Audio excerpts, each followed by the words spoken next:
আউযুবিল্লাহি মিনাশ শাইতানির রাজিম বিসমিল্লাহির রহমানির রহিম। ইলুমিনাতি প্রথম পার্টে আপনাদেরকে স্বাগতম। আমি আছি আপনাদের সাথে নাহিদ হাসান।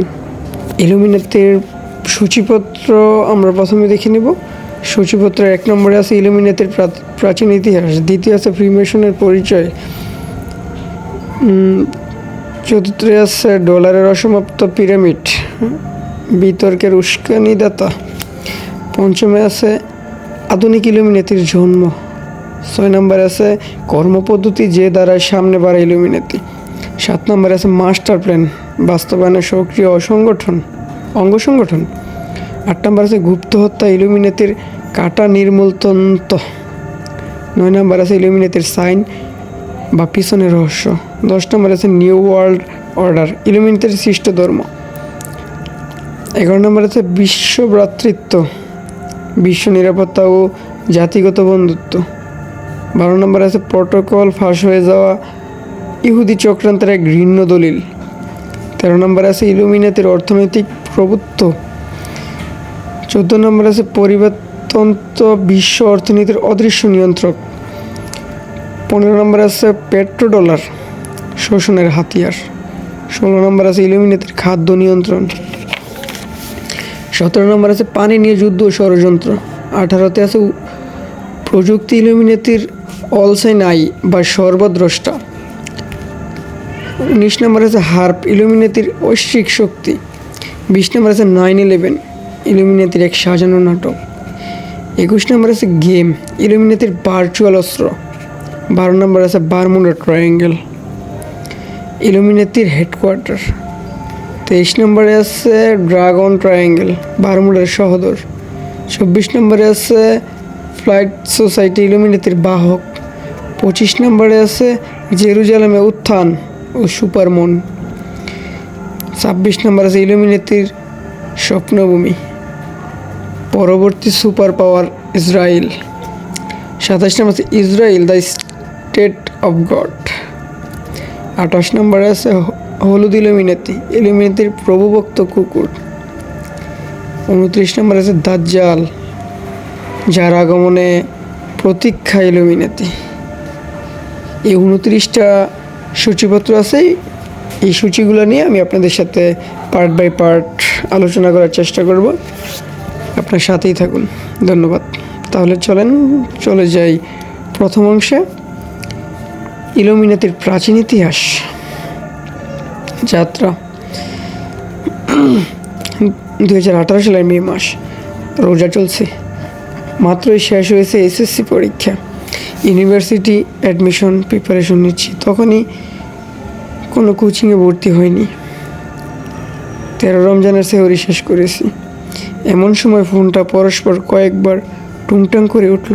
হাতে নিয়ে দেখি খুব কাছের এক বন্ধুর মেসেজ, কিন্তু কিছু লিঙ্ক পাঠিয়েছেন তিনি। স্বাভাবিকভাবে আমি একটা লিঙ্কে ওপেন করলাম, কিন্তু তারপর আর স্বাভাবিক থাকতে পারলাম না। রুশ্বাসে লিঙ্কের লেখা শেষ করলাম, তারপর আরেকটা, তারপর ইন্টারনেটে সার্চ দিলাম। চোখের সামনে উন্মোচন হলো বিশাল এক অন্ধকার জগৎ। আমার অস্তিত্ব যেন প্রচণ্ড এক হোঁচট খেলো। লেখাগুলো পড়তে পড়তে আমি পরিচিত হই নতুন এক শব্দের সাথে, ইলুমিনাতি, যা আগে কখনো আমি শুনিনি। নামটি শুরুতেই একটি ঘোরের মতো ঠেলে দিল আমাকে। শব্দটি নিয়ে ঘাঁটতে গেলাম। ধীরে ধীরে পরিচিত হলাম নতুন এক অজানা জগতের সাথে। এই যেন কিছু খুঁড়লে বেরিয়ে আসতে সাপ। ইলুমিনাতিকে অনুসরণ করতে গিয়ে ফ্রিমেশন সহ আরও বেশ কিছু সংগঠনের ব্যাপারে জানতে পারলাম। পরে এগুলোর ইতিহাস ঘাঁটতে গিয়ে রহস্যের এক বিরাট দ্বার উন্মোচন হয় আমার সামনে। এ যেন রহস্যকরা অন্য এক জগৎ, এ যেন নতুন কোনো গ্রহের ভিন্ন কিসিমের নামমাত্রিক ষড়যন্ত্রের মলাট। ঘোড়ার কথা হিরাম আবিহের মৃত্যু রহস্য। প্রিয় পাঠক, চলুন ঘুরে আসি কয়েক হাজার বছর পেছনের অতীত থেকে। তখন নবী সুলাইমান আলাইহিস সালামের নবুওতকাল চলছে।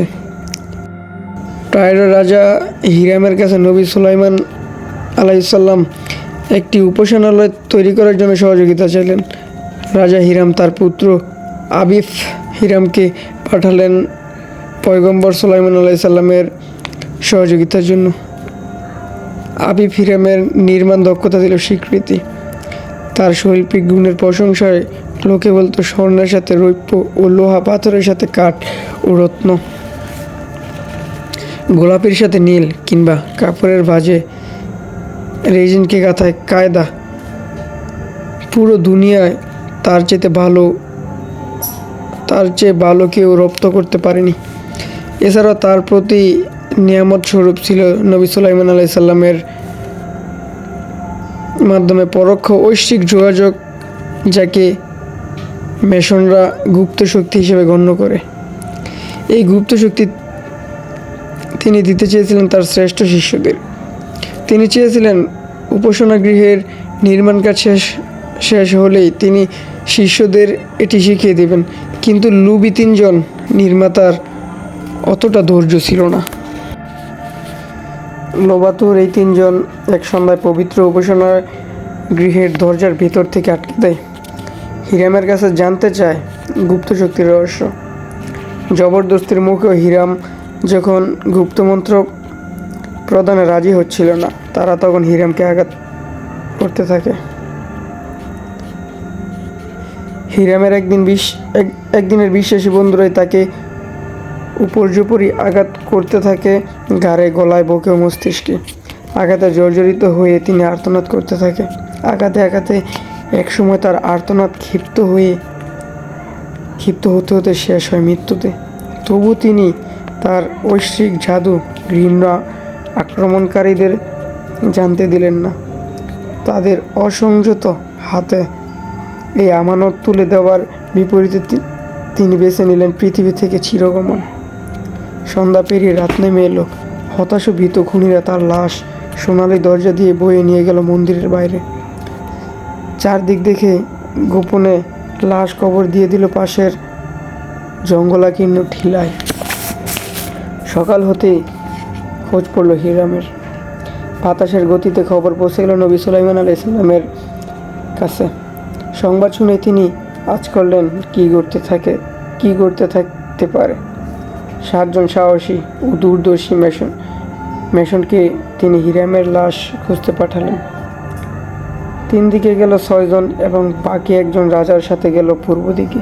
অল্প সময়ে খুঁজে পাওয়া গেল হিরামের লাশ। নিতর হিরামকে উপাসনা প্রাঙ্গণে পড়ে থাকতে দেখে স্তম্ভিত সুলাইমান আলাইহিস সালামের চোখে অশ্রু নেমে আসে। যে নকশা তিনি অলৌকিকভাবে পেয়েছিলেন, সেই নকশা নির্মাতার চোখের সামনে শুয়ে আছে নীরব নিথর দেহ। শয়তান পূজার সূচনা। হিরাম হত্যার ঘটনায় অনতি বিলম্বে খুঁজে বের করা হলো খুনি জুবেলো ও জুবেলাসকে। শাস্তিও পেল তারা যথাযোগ্য। কিন্তু এই ঘটনায় মেশনদের মধ্যে লোভের আগুন ছড়িয়ে পড়ল। একদল সুলাইমান আলাইহিস সালামের উপাসনা গৃহের নির্মাণে ব্যাপৃতি রইল সততা ও নিষ্ঠুরের সাথে। অন্য দলের বুকের ভিতর লক লক করে উঠল লোভ। তাদের ধারণা হলো খোদা যদি শক্তির আধার হয় আর সুলাইমান আলাইহিস সালাম যদি হন তার প্রতিনিধি, তাহলে আমাদের পরিচয় কি? আমরা যাব বিপরীত দিকে। কি বা কে হবে সেই বিপরীত মেরুর লক্ষ্য? সমাচারিত হলো লুসিফারের নাম। নিশ্চিত করে বলা না গেলে ঐতিহাসিকদের ধারণা সেই থেকেই ব্ল্যাক ম্যাজিক বা শয়তানের উপাসনার ধারায় সূত্রপাত। পৃথিবীতে সবচেয়ে দক্ষ নির্মাতা, প্রকৌশলী আর ডিপ্লোম্যাটদের একটি দল হয়ে উঠল বিজাতীয় সাধক। শুরু হলো শয়তানের পূজা, দ্রষ্টা বিরোধী ঘৃণ্য ও ষড়যন্ত্রের সূত্রপাত। হ্যাঁ দর্শক, আমরা জানি যে সুলাইমান আলাইহিস সালামের কাল থেকেই এই ব্ল্যাক ম্যাজিক বা কালো জাদু যা বলি আমরা, তার প্রচলন শুরু হয়েছে। পূজারী সামাজিকভাবে যারা সবচেয়ে উঁচু, যাদের সম্মান প্রায় আকাশ ছোঁয়া, যাদের শক্তির কোনো তুলনা নেই, তাদেরকেও বেছে নেওয়া হতো শয়তানের পূজার জন্য। যেমন রানী ভিক্টোরিয়া কিংবা স্যার চার্লস ওয়ারেন তারা যদি হিরাম আবিফের ইতিহাস তুলে বেছে নেয় টাইটানিক ভার্সেস, খারাপ তো লাগারই কথা। যদি ড্যান ব্রাউন কিংবা ক্রিস্টোফার নাইট বা রবার্ট লোমাসের মতো মানুষেরা এই রহস্যের জটের উপর আলো না ফেলতেন, তাহলে হয়তো আমরা একে চিরকাল ফান বলেই উপেক্ষা করতাম। কিন্তু একবিংশ শতাব্দী তো ছুটতে আলো তথা ডিজিটের উপর ভর করে। বেড়ামারা সাধারণ এক কৃষক সন্তান জ্ঞানী নাকি কানাডার প্রধানমন্ত্রী, সেটা এখন আর স্নেহ ব্রাহ্মণ দিয়ে বিচার হবার মতো নয়। মানুষের দ্বারা আরোপিত সব বর্ডার ভেঙে দিয়েছে বিংশ শতাব্দীর বিজ্ঞান। তো এখানে যে মেশনদের কথা উঠে এলো, তাদেরকে আবার ফ্রি মেশনও বলা হয়ে থাকে। খুব সংক্ষেপে এখানে তাদের সম্পর্কে সামান্য কিছু তথ্য দেবে। এর প্রয়োজনও যথাযথ সামনে বুঝে আসবে। আশা করি এই সামান্য আলোচনা আপনার চিন্তাকে খুব বড় একটি ধাক্কা দিতে যাচ্ছে। ইলুমিনাতির প্রথম অংশ ছিল এই পর্যন্তই। আমরা দ্বিতীয় অংশে ফ্রি মেশনের পরিচয় নিয়ে আসব। তো প্রিয় শ্রোতা, আজকে এই পর্যন্তই।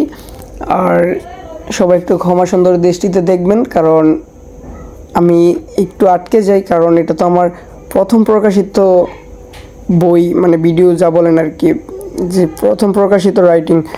আমি কখনো এর আগে এরকমভাবে ভিডিও বানাই নেই, তাই একটু আটকে যাই আর কি। সবাই একটু এটাকে মানিয়ে নেবেন। আর কোনো ভুল ত্রুটি হলে কেউ অবশ্যই কমেন্টে জানাবেন।